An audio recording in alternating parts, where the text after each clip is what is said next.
Hello friends, പുതിയൊരു വീഡിയോയിലേക്ക് എല്ലാവർക്കും സ്വാഗതം. നമുക്ക് പെട്ടെന്ന് തയ്യാറാക്കാവുന്ന ഒരു 4 മണി പലഹാരമാണ് ഇന്നത്തെ റെസിപ്പി. അതിനുവേണ്ടി 4 സ്ലൈസ് ബ്രെഡ് എടുത്തിട്ടുണ്ട്.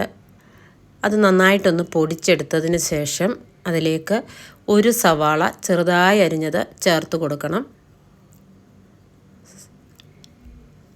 ഇനി നമ്മളിതിലേക്ക് ചേർത്ത് കൊടുക്കുന്നത് ചെറിയൊരു കഷ്ണം ഇഞ്ചി ചെറുതായി അരിഞ്ഞതും കുറച്ച് കറിവേപ്പില ചെറുതായി അരിഞ്ഞതുമാണ് ചേർത്ത് കൊടുക്കുന്നത്. പിന്നെ മസാലപ്പൊടികളായിട്ട് നമ്മൾ ചേർത്ത് കൊടുക്കുന്നത് ഒരു 2 നുള്ള് കായപ്പൊടിയും 1/2 ടീസ്പൂൺ മഞ്ഞൾപ്പൊടിയും 1/2 ടീസ്പൂൺ കാശ്മീരി മുളക് പൊടിയും ആവശ്യത്തിനുള്ള ഉപ്പും ഒരല്പം വെള്ളം ഒഴിച്ച് അതൊന്ന് നന്നായിട്ട് കുഴച്ചെടുക്കണം. പിന്നെ നമ്മളിതിലേക്ക് 2 ടേബിൾ സ്പൂൺ അരിപ്പൊടി കൂടി ചേർത്ത് കൊടുക്കുന്നുണ്ട്. ഇതിന് നല്ലൊരു ക്രിസ്പിനെസ് കിട്ടാനാണ് നമ്മൾ അങ്ങനെ ചേർത്ത് കൊടുക്കുന്നത്. ഇനി ഇതെല്ലാം കൂടി ഒരു ചപ്പാത്തി മാവിൻ്റെ പരുവത്തിൽ നമ്മുടെ കയ്യിലൊന്നും ഒട്ടാത്ത രീതിയിൽ ആകുന്നതും വരെ ഒന്ന് കുഴച്ചെടുക്കാം. പിന്നെ ഒരു 10 മിനിറ്റ് ഇതൊന്ന് റെസ്റ്റ് ചെയ്യാൻ വെക്കണം.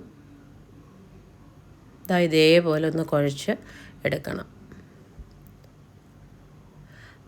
10 മിനിറ്റിന് ശേഷം എണ്ണ ചൂടാക്കി അതിലേക്ക് ചെറിയ ചെറിയ ബോൾസ് പോലോ എങ്ങനെ ഏത് ഷേപ്പിൽ വേണേലും നമുക്കിതിടാം. ഇങ്ങനെ ഇട്ട് വറുത്ത് കോരി എടുത്തു കഴിഞ്ഞാൽ അടിപൊളി ബ്രെഡ് പക്കോട റെഡിയായി കഴിഞ്ഞു. വളരെ പെട്ടെന്ന് തയ്യാറാക്കാവുന്ന ഒരു 4 മണി പലഹാരമാണ്. കുട്ടികൾക്കൊക്കെ ഇച്ചിരി ടൊമാറ്റോ സോസൊക്കെ ചേർത്ത് കൊടുക്കാമെങ്കിൽ നല്ല ടേസ്റ്റി ആയിട്ട് അവർ കഴിച്ചോളും. അപ്പോൾ ഇങ്ങനെ ഉണ്ടാക്കി നോക്കിയിട്ട് നിങ്ങളുടെ കമൻസുകൾ പറയണം. ഇഷ്ടപ്പെട്ടെങ്കിൽ ഒരു ലൈക്ക് തരാനും കൂട്ടുകാരിലേക്കൊന്ന് ഷെയർ ചെയ്ത് കൊടുക്കാനും പുതിയ നോട്ടിഫിക്കേഷൻസൊക്കെ നിങ്ങൾക്ക് ലഭിക്കുന്നതിന് വേണ്ടി ഒന്ന് സബ്സ്ക്രൈബ് ചെയ്ത് സപ്പോർട്ട് ചെയ്യാനും മറക്കരുത്.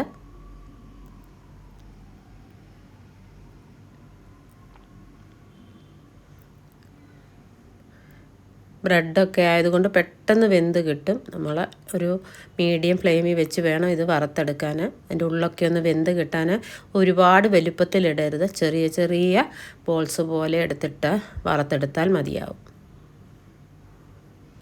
അങ്ങനെ എല്ലാം ഞാൻ ഇതേപോലെ വറുത്തെടുത്തിട്ടുണ്ട്.